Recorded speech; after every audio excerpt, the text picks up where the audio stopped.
আসন্ন জাতীয় সংসদ নির্বাচনে তফসিল ঘোষণার পরপরই জুলাই অভ্যুত্থানের অন্যতম নায়ক ওসমান হাদী হত্যাচেষ্টা ঘটনায় রাজনৈতিক পরিস্থিতি এখন ভয়ঙ্কর উত্তপ্ত।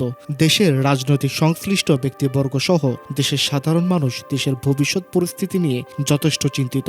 এই ঘটনার পরপরই হত্যাকাণ্ডে জড়িত থাকা ব্যক্তিদের গ্রেফতারের নির্দেশ দিয়েছেন প্রধান উপদেষ্টা। ঘটনার তদন্ত করতে গিয়ে সংশ্লিষ্ট আইনশৃঙ্খলা রক্ষাকারী বাহিনী পেয়েছে কিছু ভয়ঙ্কর তথ্য। তাদের সূত্র মতে এই হত্যাকাণ্ডের পরিকল্পনা ছিল অনেক আগ থেকেই, যার প্রধান উদ্দেশ্য দেশের নির্বাচন বানচাল এবং সার্বিক পরিস্থিতি ভয়াবহ করে তোলা। হত্যাচেষ্টায় জড়িত ব্যক্তিদের নাম হচ্ছে শুটার ফয়সল করিম মাসুদ, মোটর চালক আরোহী আলমগীর শেখ এবং আরও একজন ব্যক্তি, তার নাম রুবেল। পুলিশ তদন্ত করতে গিয়ে খোঁজ পায় হত্যাকাণ্ডে জড়িত সংশ্লিষ্ট ব্যক্তিরা লীগের রাজনীতির সাথে জড়িত ছিল। তাদের একত্রে থাকার ছবি এবং হত্যাকাণ্ড পরিকল্পনার সূত্র পায় পুলিশ।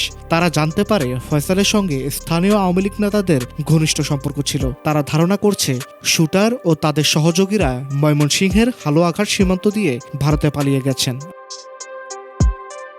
হাদী হত্যাচেষ্টার ঘটনায় পুলিশ এ পর্যন্ত গ্রেফতার করেছে ঘটনায় ব্যবহৃত মোটরসাইকেলের মালিক শুটার ফয়সালের স্ত্রী, শ্যালক ও বান্ধবীকে। সাথে গ্রেফতার করেছেন হালুয়াঘাট সীমান্তের 2 জন মানব পাচারকারীকে। তারাই রাতের 2টায় হামলাকারীকে পার করে দেওয়ার ঘটনায় জড়িত ছিল বলে সন্দেহ করা হচ্ছে।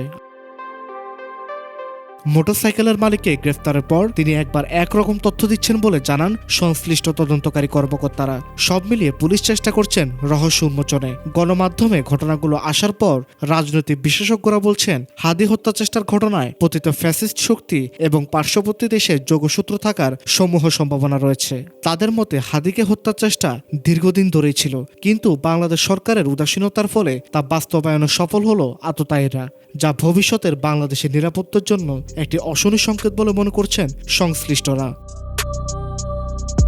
News desk, Dhaka digit.